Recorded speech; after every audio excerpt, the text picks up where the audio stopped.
Hello, this is George Easton, Vice President of Quality Control with Appraisal Tech. Today I'm going to go over an efficient way to get your plat maps and aerial maps into your report. I'm using a Windows PC. I'm using Total.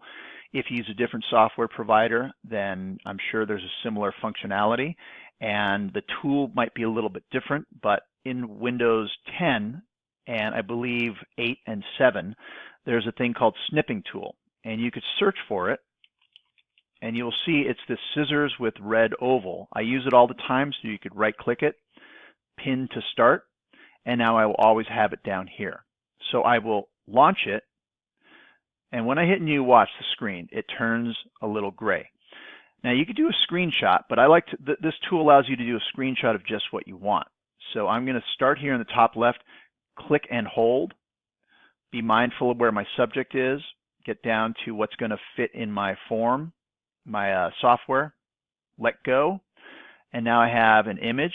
I right-click on that and copy, go back to my form software, and I have a page already in my report called Plat Map. Right-click and paste, and there it is. To annotate it, you double-click. You could do a balloon, and I could click on where the subject is. If this was a live report, the default would be the subject address. But since it's just a template, there's nothing. So I'll type in subject, hit OK, apply, save image, and now I have my plat map. This is theoretically all you really need. It has the map information and it has the plat. But you can't read the dimensions. So I like to go that next extra step.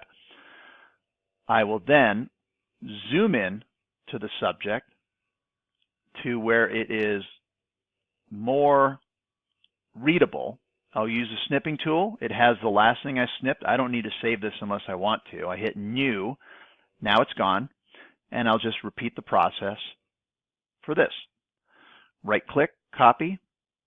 Go back to my report. I have a page in my template called Zoom Plat. Right-click and paste. And now I can annotate this. I could use the same bubble, or I could use this freeform highlighting tool. And so you click each corner. So click here. Click here, click here, you click here, and then you got to right click here, and then it's done. I hit apply, save image. Now I got a prettier map that shows the dimensions. And next I want to show you the aerial map, which uses the same tool. And so you could just open your browser, and it doesn't have to be Google, it doesn't have to be Bing or Microsoft Edge, whatever you want to call it. You just type in the address of your subject.